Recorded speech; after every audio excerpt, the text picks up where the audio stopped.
All right. Good afternoon, everyone. It is that time of the week again. It is time for Cuss with Gus. Everyone knows Gus Demos is here from Perpetual Assets. Excited. V can't make it today, so I'm gonna get the privilege of having some fun with Gus and cussing up a storm. So, Gus, how the hell are you, man? Good, good. V and me are both a bit under the weather, like I said, from all this winning. the winning, the winning is exhausting. What was it again that Gavin? What did Gavin call it? Gavin McGinnis. There's a great video he did, and if anyone wants to YouTube it or Google it, it's Trump gave me winning AIDS, and it was like so. It opens up with like him in like the recovery room at a hospital, and he's got like two iPhone earpieces stuck up his nostrils. And this is before he even like the inauguration. It was like when he started announcing his cabinet and Jobs announced they were coming back and shit. But it's pretty fucking funny. So I use it when things start, or when it's been like a good week and things get done, then I use it against fucking, I especially use it against liberals to make them triggered when shit, dude, it's been a good week. Assuming a war doesn't break out in the Middle East this week, or, you know, that we have anything to do with, that, dude, what we were talking before we went live, if I only have one thing that, you know, still kind of bothers me, it's the neocons in his ear. But that aside, he appears to be, you know, getting shit fucking done. I absolutely agree. And how many times was it said that, hey, listen, there's nothing you can do, you know, with North Korea. There's nothing you're going to do to, you know, bring peace. Who was it? Several times was it Hillary and Obama said that there's, you know, really it's going to be very difficult. Any type of, I think even Bill Clinton said that as far as a resolution. And now to watch the liberal media try to spin somehow this into a negative, it's hilarious. No, do they? Well, that's what we were saying. Like to watch all these good things. Top 5 ISIS leaders captured last 48 hours. North Korean hostages released. A meeting announced in Singapore with Kim Jong-un. Like to watch these fucking these communist propaganda. It's hilarious watching them. And you know, I get so, we were talking about like between if you keep an eye on the New York Times and CNBC, MSNBC and CNN. If you're one of their sheep, one of their like full-time viewers, you're like living in a different dimension, dude. Like it's like you are very detached from reality. And you know, me and you and V and you know, many of other of us in this sector, we keep tabs on the alt media and Drudge and yourself. I mean, your guests and you guys and Zero Hedge and whatever, Breitbart. So you're living in an alternate reality. If all you're watching is CNN and MSNBC, they're back to talking about this lawyer, the porn star lawyer, blah blah. Like who fucking care? Like it's fucked up. But it makes sense, man. I for a long time thought like, all right, the finance, banking, central banking, that was the most dangerous thing from the standpoint of power and control, and it still is, because in theory, if you control money and credit, you control everything. So if right, the people behind the bankers are behind everything. I mean, they control the media, they control Hollywood. How do you think fucking all those studios and companies get financed? mm-hmm. So for a long time, though, I was focused on banking. But the last 3 years, what I have really realized is right behind banking, from a matter of importance, is media and education.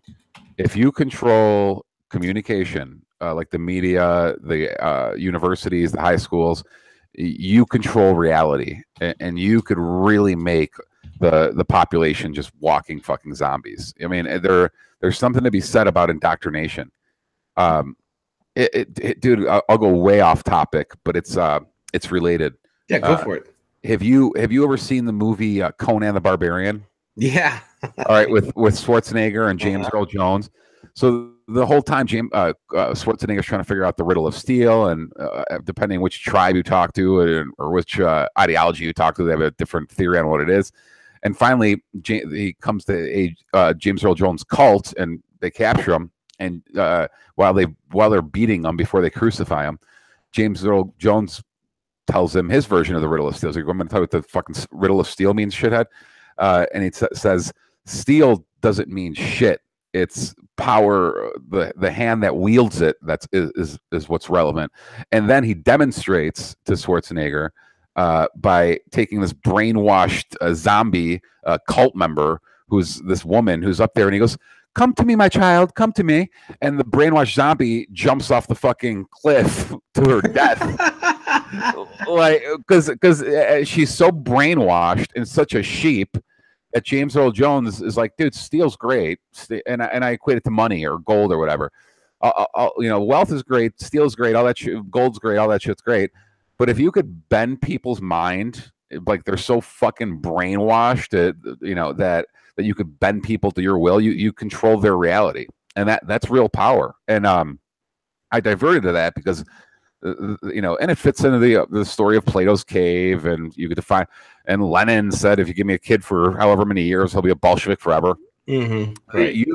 You indoctrinate these fucking people. I mean, and you're defining a reality that's totally subjective and fictional. And so sometimes I'm so upset and angry with them. Other times I'm just like, sometimes I feel sorry for them. I'm like, yeah, you're such a fucking.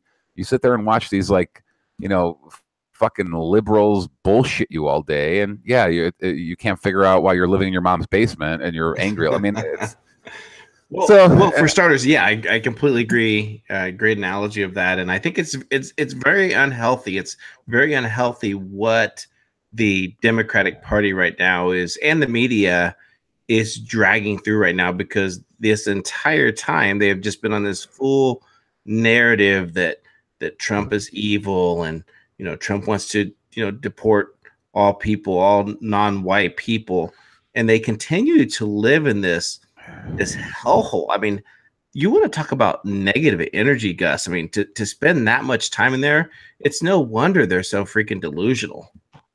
Well, the whole Trump derangement syndrome is real.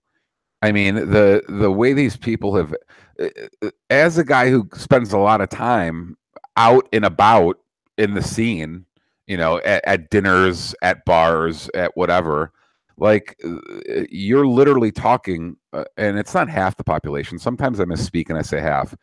It's about probably a third. It's 25 to 30% that are like hardcore brainwashed ideologues, like the snowflakes we make fun of, the social justice warriors, the diehard liberals that Trump could literally cure cancer tomorrow and he's still Hitler. A third of the population roughly lost it the last year and a half, dude. Like they are still like off the reservation crazy, like where it's not just the people you see in the media. The people who get all their information from them act this way too in public. They'll eavesdrop on conversations. They'll explode on you for nothing. Strangers, people like you aren't even talking to, like, whoa, what did you say? Like, oh, they've all been triggered. Like, and I don't remember this. I don't remember the outside world being like that 3 years ago.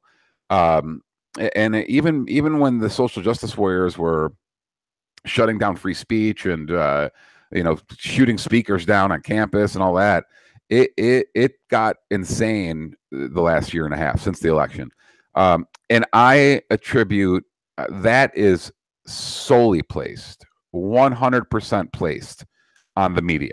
100%. They created they say freedom of speech is great, but you can't, at the same time, you can't go into a movie theater and yell fire. Like, they have created an 18-month to 24-month atmosphere of that amongst the sheep that take them seriously, like a total state of panic. Yeah, they do. I mean, it's just amazing to watch the brainwashed people post in regards to the mainstream media and what they talk about. And they tried, I think the last reporting was like 90% of the comments, 90% of the commentary in regards to Trump is all negative. I mean, it's like their branding campaign right now. They have nothing else to go by, and I really seeing it more. I know I'm not sure if you had. I think the primaries were this past Tuesday, and I think in a large part, I think that voters are starting to realize that. Listen, I mean, what does the party, what does the Democratic Party represent anymore? You know, who is going to come to that forefront for them in 2020? And I don't think that they have anything to run on, Gus, other than that they were the obstructionist for the last couple of years. I mean, is there anything else? Is there something I'm missing? Well, they have a couple massive hurdles that they're not a couple actually. It's starting to stack up heavily. Number one, as much as I make fun of a lot of these people for being total sheep and zombies and being totally asleep, at the same time, like I often joke about, you know, show me the 50,000 gay people he's put into an oven or something. Like, what the fuck are we arguing about? Like, I don't know.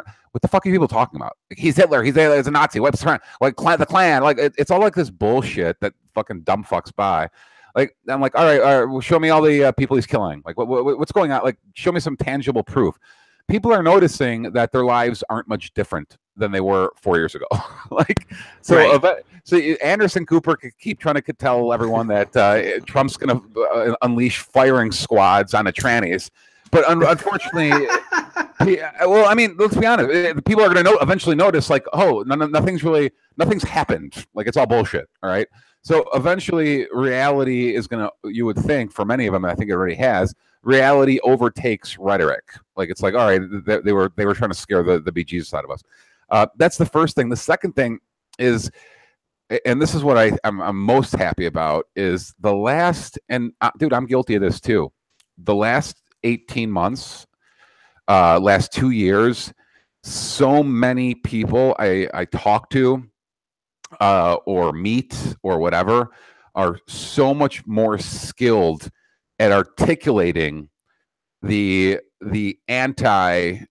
articulating in an intellectual way the pushback to the liberal propaganda or the social justice warrior bullshit or the politically correct bullshit, because so many great speakers and intellectuals and people much smarter than me that saw this years ago or a long time ago spotted this, and we through watching them on debate or on interviews or YouTube or whatever, a lot of the general population has been able to hone in their skills and identify what's really going on here. And I'm talking about your Jordan Petersons of the world and your Shapiros of the world, your Milos of the world, the people are like, hey guys, this is postmodernism. It's cultural Marxism. Here's how they attack you. It's all about collective.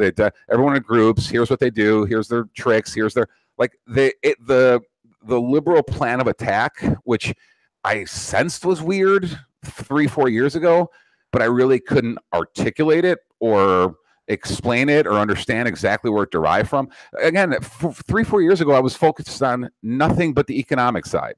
Like central banking, Austrian economics, gold, Bitcoin, like it was all business, right? And then the last 2 years, with the emergence of the election and all these people, myself included, we've become a lot more well versed on understanding what they're doing to the culture, being able to articulate it, being able to debate it better, coming prepared with facts and statistics.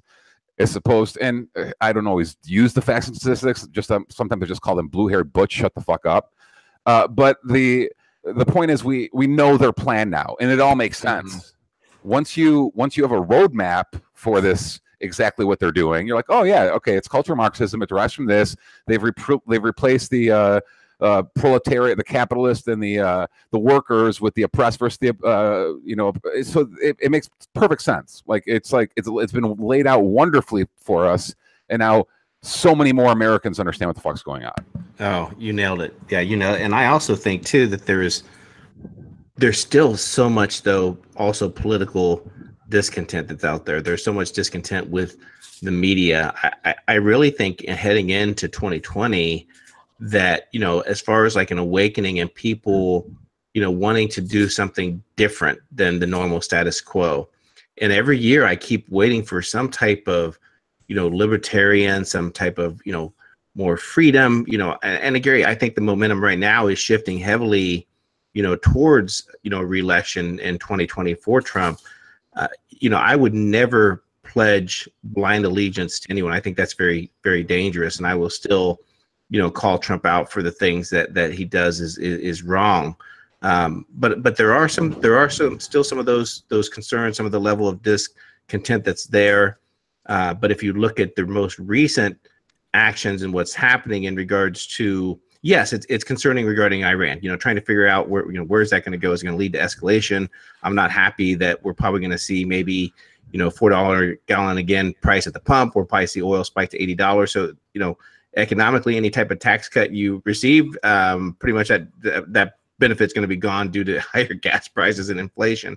So there's still things that are happening, that concern me. And I agree, I get it that it takes time, to get things accomplished. But I tell you what, it's still, I don't know what it is. It still bothers me. It's like in the side, like when I see John Bolton, some of these players that are surrounding the administration, I don't know, dude. It still bothers me. Of course. No, dude.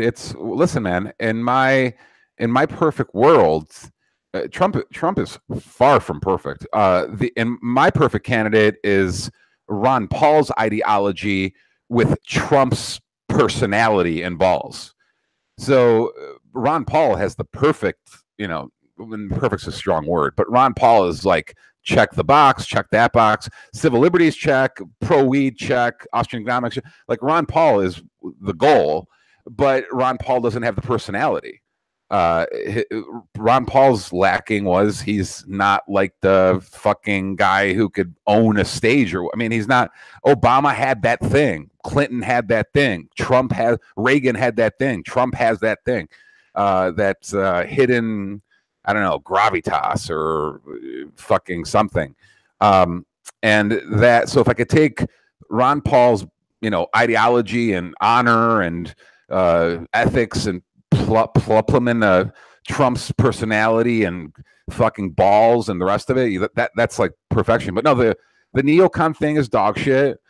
Civil asset forfeiture is dog shit. The massive anti-weed shit's dog shit. He's not a libertarian, dude, by any means. Right. Yeah. So I couldn't agree more. But is he maybe the exact thing the country needed? At the time, I think maybe, yeah. Maybe I don't know, because I think you needed, the pendulum had gotten so far after Obama that maybe you needed a massive swing back, like someone like is soft spoken and I'm not trying to compare Mitt Romney to Ron Paul. I would never do that, right. But they were both more soft-spoken, not as charismatic, not as, so maybe the country needed someone with more of a, no, there aren't fucking 86 genders. Shut the fuck up. Go learn some math or something, like more of an in-your-face confrontational person. I will, just like yourself, dude, I will never, ever get behind war. Ever. I just know what a scam it is. You can't talk unless we get invaded. Then you have a hard time rationalizing war to me. That's it. Throughout human history, since the recorded human history, war has been for the sole purpose of stealing shit. And any way you look at it, it's who benefits. It's 99.999% of the time, we're either stealing labor, or we're stealing natural resources, or we're stealing the land, or it's about stealing shit. You're conquering, stealing, whatever you want to fucking call it. And you're doing it by force, by mass murder. So they could go up there and try to paint all these wonderful pictures about, never has any government ever done something for humanity. It's not because, we can't stand watching all the Syrians suffer. No, it has nothing to do with that. It has nothing to do with anyone suffering, unless there's a direct benefit, monetarily, resource, strategically, They don't do it. It's a business. I mean, so I'll never get behind war unless we're attacked. Then it's like, okay, time to man up. But that's not the case here. Like, it's like, ugh. So yeah, we can't, we make fun of them for drinking the Kool-Aid and getting behind they tote the party line, and we shouldn't. We should stay if you have principles and ethics regarding a certain position, you should stick to that, regardless of which political party's in power. Yeah, I mean, I have several family and friend members that are very, very hard left, and I think it's so hard because they just get so fixated just on the person when you think of Trump. But when I think back to candidate Trump, he spoke so many things that resonated with me, right? Non-politician, freedom, not afraid to say the incorrect things, not a polished politician. That's what I was looking for. That's what I was wanting. Several of the topics that he discussed at that point really like hit home to me. He was talking about, hey, you know what? Maybe there is something with the vaccines. Maybe we really do need to look at the vaccine and see what in the world's going on. Why, same thing with the pharmaceutical industry, just, numerous things that he would question, medical cannabis. Yeah, I support medical cannabis. It's a state's right to decide, to do those things. So many of those things that I think spoke about the things that people were wanting in a person to be present. And what the other party they get so fixated on is just about the person. But I think when you talk to them about freedom and liberty, they really don't understand that, because I think for the most part they're still fixated on the fact that no, we do need a big government. We need this big government nanny state to provide for us, to provide jobs for us, to provide health care for us. I mean, it's really a big divide. It is, and it's I always try to simplify it in regards to the people. It's people who want to be left alone versus people who won't leave you alone. When someone, if I was trying to explain to a 5-year-old what's the difference between one side versus the other, I'd say, well, one side doesn't want anything from you. They just want to be left alone, and you can hang out if you want or do business if you want, but it's all voluntary. And the other side wants to they want to run shit. They want to tell you what you have to do and how you have to think and what you have to say and how much business you can do. And it's just that simple. I mean, when you peel back all the specifics and all the bullshit and all of it, and that's the argument. That's the argument that usually gives a liberal a hard time to come back at. Like, if you're like, dude, great story, just leave me alone. Like, leave me alone. Is that any philosophy you're trying to ram down my throat? I don't need anything from you, bro. I don't want anything. I don't need anything. Just leave me alone. Leave my money alone. Leave my speech alone. Leave my religion alone. Leave who I fuck alone. None of it has anything to do with you. It's none of your business. Worry about your own shit. Like, and that they have a hard time coming back at that one. But how about the roads? And how about the school? And how, like, it's all right. We go into each one individually. But at the end of the day, you're trying to steal my shit, and you're trying to tell my kids how to speak, and you're trying to tell me and you're trying to tell me my dad's an asshole and I should hate him and I should hate myself. Like, it's just okay. Dude, it's a bunch of people who want something from you versus a bunch of people who want nothing. Like, just leave me alone.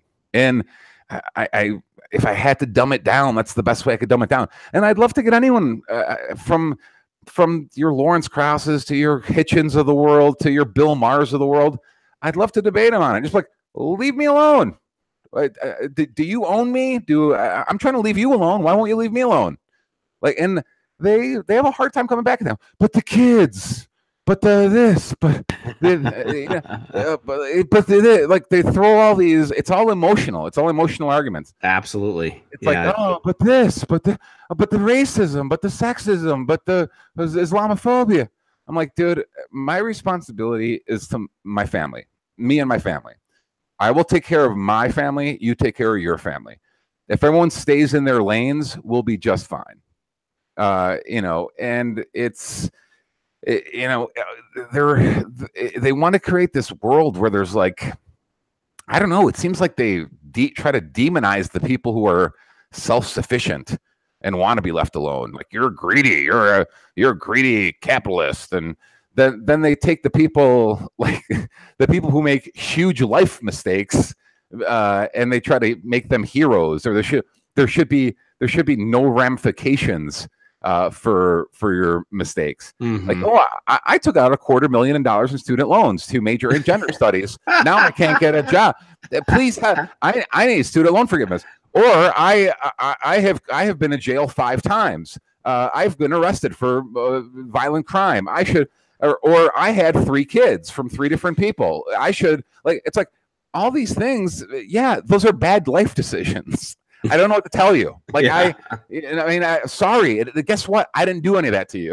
Like, well, and remember, it's that collective society that they have been so conditioned to. So it was Hillary's. Those aren't your kids. They belong to the community. It was Obama's. You didn't build that business. You didn't create that. I mean, it's that whole mentality. Well, dude, listen, man. I haven't taken all the right turns in life, but I don't sit back and blame other people for my wrong turns. I mean, I've done some stupid fucking shit, and it's not like I'm like, oh God, that was Dad's fault. God damn you, Dad. Like, at the end of the day, there is a certain level of like accountability and responsibility that's required. I don't, it's like these people, a lot of them just struggle with blaming the reflection in the mirror for why they're losers. I mean, I don't know, without being too mean, like, I don't know how else to say it. Like, maybe it's not the universe. Maybe you're just a loser. Like, maybe you're just too lazy or too dumb or too fucking entitled or too bitching. Like, if you're struggling, if you have all these problems in life, is the best use of your time really holding up a sign at 1 PM on a Tuesday? Like, is that what you really should be doing? I mean, it's not like they're making their lives any better, and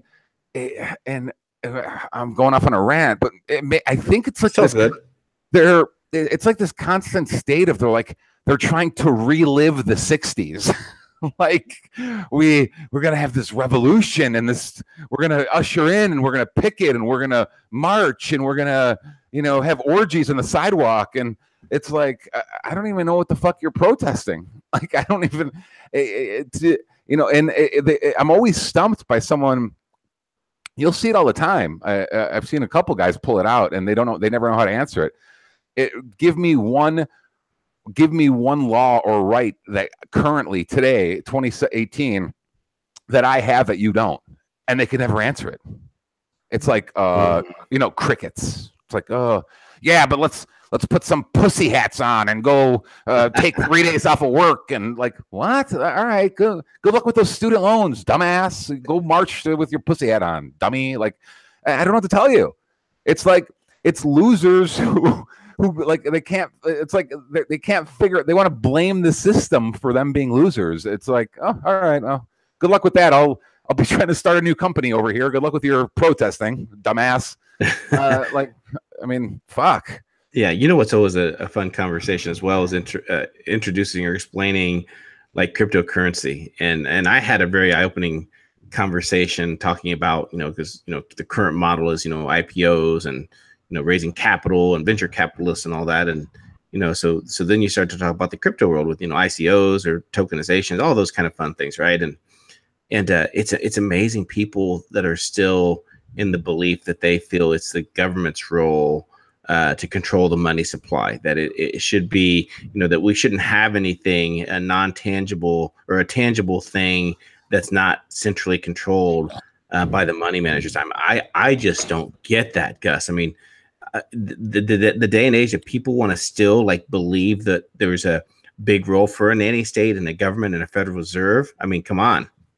Well, there's good news and bad news here. So, number one, let me acknowledge the fact that yes, with the recent explosion in cryptos the last 18 months, there are, with all the capital flows, with all the fortunes made, with all the people trying to ride the coattails and make a fortune themselves too.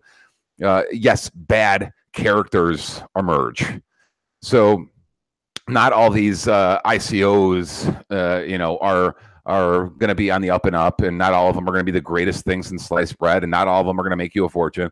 So there are bad actors in there. Now, the question is, okay, what do you do about that? And my position is always like, bottom line, you can't have it both ways. If you want a free market, then the diligence, the responsibility for doing your research, being in a healthy way, being paranoid about a lot of these companies falls on you, on the consumer.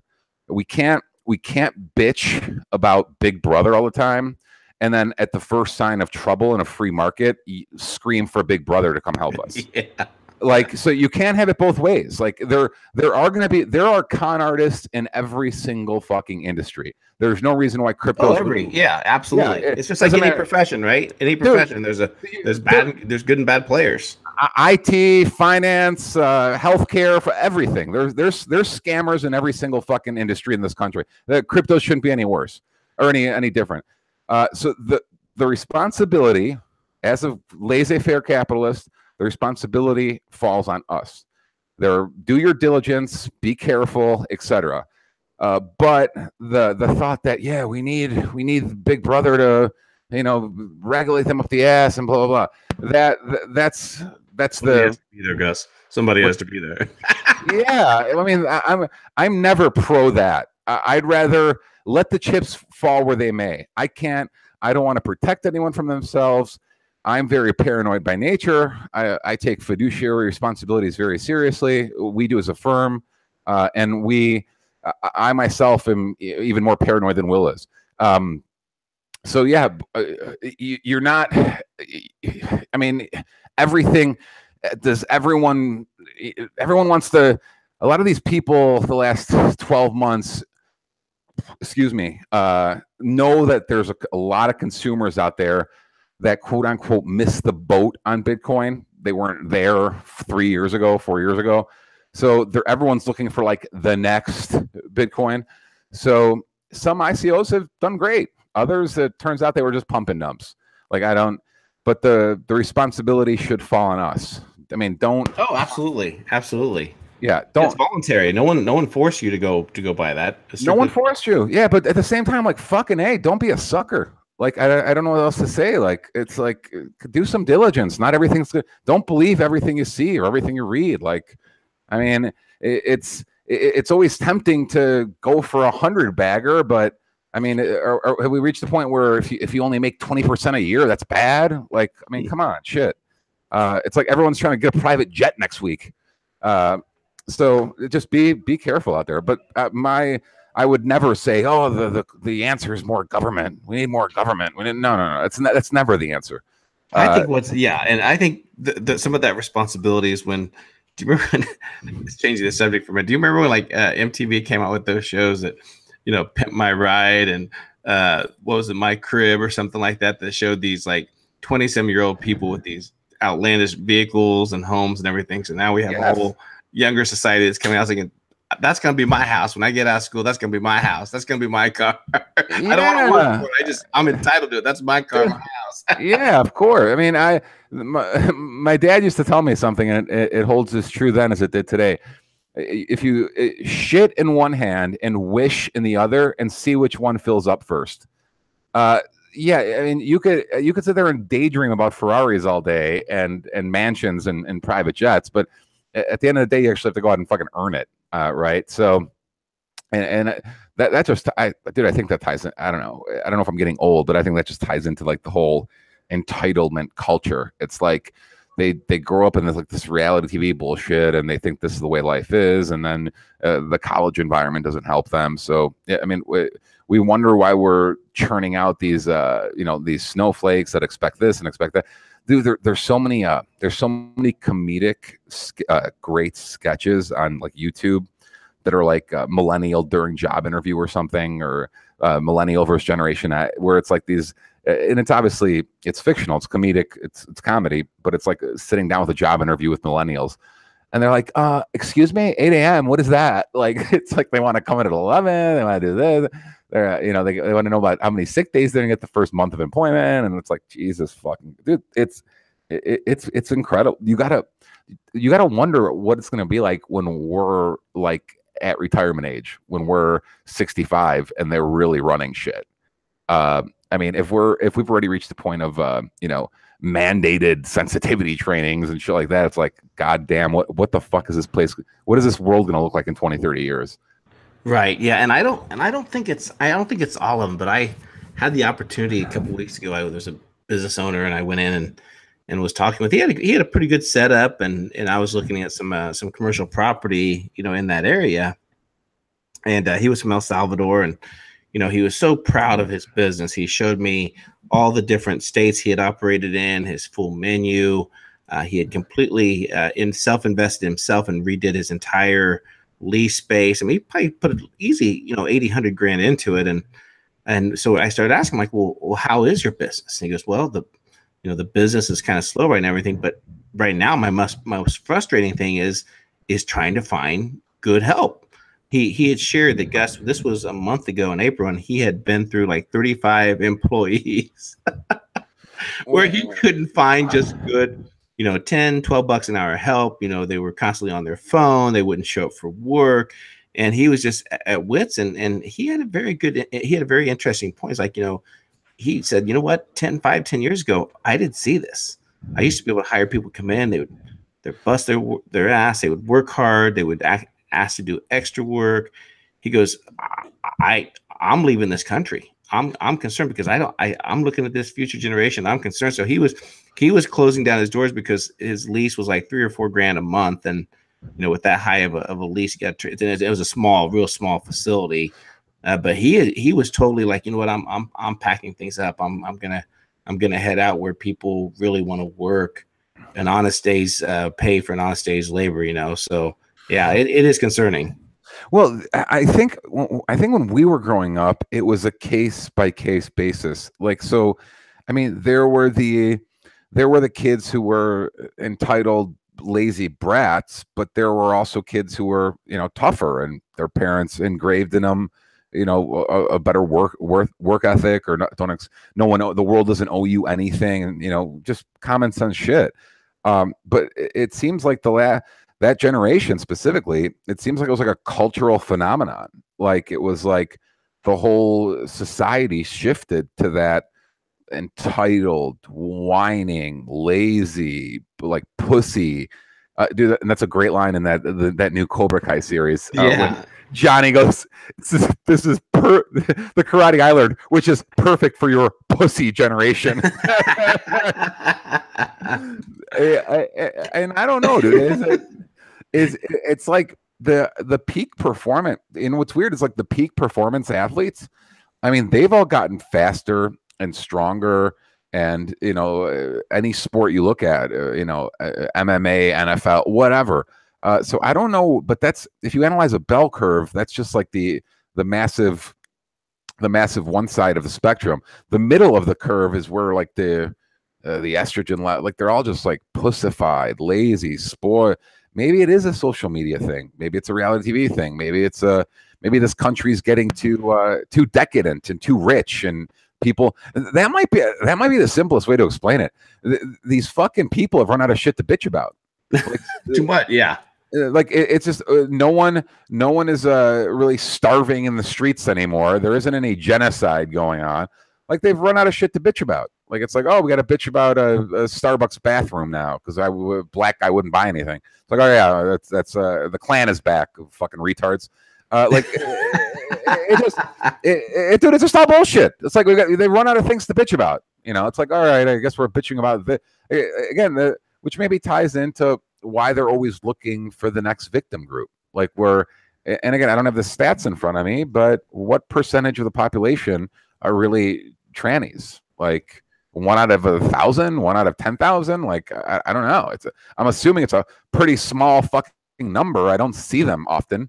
Like, so it's they're in a constant struggle for new things to bitch about, new victims, new ways to tell us why our culture sucks and why we're evil. And it's like, all right, They're basically looking to do anything except for actually producing a good or service and selling it for profit. That's the only thing they're against. I'm really hoping, Gus, on my next job that I can just report to work virtually. Hook up a VR headset and show up to work. Yeah, just hang out. Well, dude, I'll tell you what. That way. I'll tell you what, and I think you guys, me and Will, and you and V both fall under the spectrum. I think we're all doing what we love to a certain extent, and we're making a living doing it. And this is a great thing that Jordan Peterson really pounds on. Excellent, and he uses the famous phrase now, that clean your room, which if you dive deeper into it is a way of, hey, get your shit together, like get your house in order, worry about yourself, get your life organized, do what you have a purpose, all the different trait things that define successful people, be it aptitude or conscientiousness or agreeableness or whatever. And us four, you guys and me and Will, we do what we love and we have a purpose, and maybe that's why we're not. I have a business to run, so I'm not out protesting every day. But it gives you purpose. It gives you a goal. There has to be some. These kids want something grandiose, and they don't even want to work for it. It's like, oh, but we want to change the world. I'm like, what the fuck does that mean? Like, change the world? You're broke. You've accomplished nothing. Why don't you learn to make your bed before you go out and change? Well, that's his argument. His argument is like, change the world. Who the fuck are you? You just got a driver's license 2 years ago. Who the fuck are you? Like, what are you gonna change? Like, it's like they all think they're Gandhi or Martin Luther King. It's like, who the fuck are you? Like, you're some snot-nosed kid who studied trans studies and fucking whatever. It's like, who the fuck are you? It's they're again, which ties into like this narcissism and this, like, you've accomplished nothing. I mean, I didn't like my 20s either. I mean, I liked the social aspect of my 20s because you're not responsible for anything and you don't have like real problems yet and shit like that. But I professionally, dude, I hated corporate America. Like, I felt so unfulfilled and so miserable from 9 to 5 because I knew my jobs were bullshit. Like, I was earning paychecks. I didn't really believe in anything I was doing. There was no conviction. There was no purpose. It was like clocking in, clocking out. Fuck it. Like, so I get it. I've been there, but my remedy wasn't, okay, I'm gonna go riot and loot and set cars on fire and protest. Like, that's their because you weren't happy with your job, right? Well, yeah, it's like, I mean, come on. The answer to how to no longer be a basement dweller is not to do more basement dwelling activities. I mean, and I don't know. I don't know. Like I said, CJ. I hope they haven't fucked the place up totally in 20 years when we're old and gray and in wheelchairs. We'll see. We'll see. Yeah, there's and there's some really cool people doing some pretty neat things, as far as trying to really reform an education, because I think that's where it begins. That are, and I'm not blaming teachers. I'm not mad at you teachers. I want to be clear on that because my wife's an educator, so I got to be real clear. So is my brother. So is my brother and his wife. Yeah. So, but our students, our kids, they get so conditioned that when you're in high school, they start prepping you instantly for, you got to get good grades. You got to get accepted to the college that you want to go to, because if you don't go to college, you can't do anything else. And I'm seeing a lot more conversation about, hey, you know what? That's not true anymore, and I'm hoping that more people realize that, because I tell you what, once you do that, because that's the era that I grew up in, man, I'm right there with you. I spent close to 20 years in corporate America, and very unfulfilling. But I tell you what, they get you hook, line, and sinker once they're in there with those benefits and the salary and pay. It's hard as hell to get out. It really is. But well, dude, there's been a real push the last couple of years, and I think there was just someone on Tucker Carlson a couple of days ago talking about it. Some kid that's trying to get kids to start foregoing college and going straight into a vocation. And for a while in the 80s and 90s, it was like, all right, you start filling out applications for your first jobs, and you're like, all right, a college degree, a bachelor's degree is mandatory, blah, blah, blah. It's like, dude, that was fine and dandy 20, 30 years ago. But let's not bullshit. These degrees, I don't know, how many of them are useless? 80%?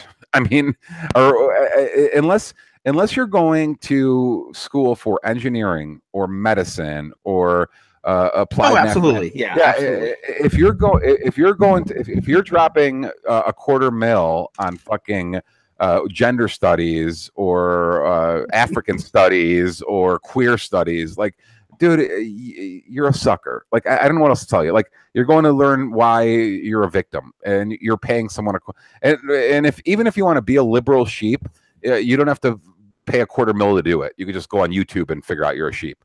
I mean, it's so there's so many useless degrees, and they come out being in debt. They don't have any skills. They're entitled cunts. I mean, how can you hire people like that? It's like, okay, well, you know, you put a fucking you put a spreadsheet in front of them and they freak out. It's like, what the fuck is this? Yeah, I'll have to get my my buddy and friend to join us one show, but we've interviewed him before. Really, national speakers, really trying to reform education. He does a program called the Innovation Class, and this is high school level. And so his program's called Start Ed Up, and he had to convince his principal to do this class, and the class was innovation class. There's no materials for it other than a group of students who want to become entrepreneurs, who have an idea for something, and the entire classroom setting is developing that idea. For everything from a business plan, marketing plan, to how would you raise money for your business. Dude, you get a kid like that who's driven and witty and confident and is hardworking, and you get him to spend 4 years from 18 to 22 starting a company or finding a mentor that he works under his wing, like the business owner. Like, the amount of preparedness he'll have for the real world once he hits his mid-20s will be 10 times, 100 times more valuable than the shithead who went and got and learned about the Women's March for 4 years for 200,000. Like, it's not even close. It's not close. And let me give you a little trick I've picked up the last 4 or 5 years. And this is the fastest way to tell if someone has a useless but like embarrassing master's degree. When someone of higher education, I'm not talking about undergrad, I'm talking about masters and doctorates. When someone of higher education has a respectable field or a difficult field, they will introduce themselves as that, having that vocation. Example, you meet someone who has a doctorate in engineering or physics or mathematics or whatever. They will tell you. You say, hey, what do you do? And they'll say, I'm a mathematician, I'm an engineer, they'll introduce themselves by that field. When you meet someone who has a useless advanced degree, be it a master's or a doctorate, they won't tell you the field. They'll mention they have a master's though. They'll say, yeah, I got a master's degree, and they'll leave it at that. Because because it doesn't knock someone on their ass. They're basically, what they're doing is their intellectual vanity is kicking in, and they're trying to play an appeal to authority. So they say, I'm super smart, I have a master's degree. MBA. Well, MBA. Yeah. Well, the same, dude. It's so many times you run into it. And again, I'm not downing all fields, but let's not bullshit. A master's in engineering is a little bit more difficult than a master's in gender studies. So that's a little trick you could play. Next time you meet someone with a really impressive degree, they won't tell you if it's a bachelor's, a master's, or a doctorate. They'll actually introduce themselves by their vocation. When you have someone that has a pathetic thing they studied, they won't mention which department it is. They'll mention the degree itself. I've seen it hold true almost every time. Yeah, absolutely. Hey, Gus, before we jump off here real quick too, I don't have the details of it because I just caught some of the headlines, but something good happened in California, right? Didn't one of the cities or one of the municipalities reject some of the nanny state of California? I haven't read or seen it either. Okay. I'll have to look it up and share. Well, apparently some city hall meeting, and they were discussing what's it called with the San Francisco sanctuary city status, right? And apparently, well, I know Orange County and San Diego are definitely pulling back, or they rejected it completely. I mean, they were like, yeah, it was. So there are little bits of this happening everywhere, but I just thought that was interesting. Oh yeah, no, dude, it's the liberal. It's dude. Don't be fooled. California gets a really bad rap, and rightfully so, but it's mostly based around LA and San Francisco. If you take LA and San Francisco away, those San Francisco, Oakland, and then LA away, it's Republican. Orange County is Republican. San Diego County goes back and forth. The inland farming areas are Republican. It's the two major metropolitan areas, San Diego not included, because San Diego's military presence is so strong. But yeah, if you pluck out LA County and Northern County with San Francisco, Oakland, then it's not that bad. But those two counties are where the majority of the fucking population is. Obviously, LA County is like population wise, and this is only people who are actually in the books. We don't even know what the real number is. LA County is actually by double the second most populated county in the country. The next most populated is Cook County, Chicago. So the LA County is like, I don't know. It's like, I think it's almost 20 million people. Because dude, Long Beach is fucking huge. It's massive. Yeah. Dude, huge. We have two major cities in one county. So LA County is fucking enormous. So yeah, dude, there's hope. Honestly, I hate to admit it, but because I don't think it'll happen. But the best thing that could happen is California being split up into numerous states. It would be incredible. It'd be incredible for the Republicans because we'd get more senators, we'd get more congressmen. I mean, it would be wonderful. The best thing you could do is isolate Los Angeles.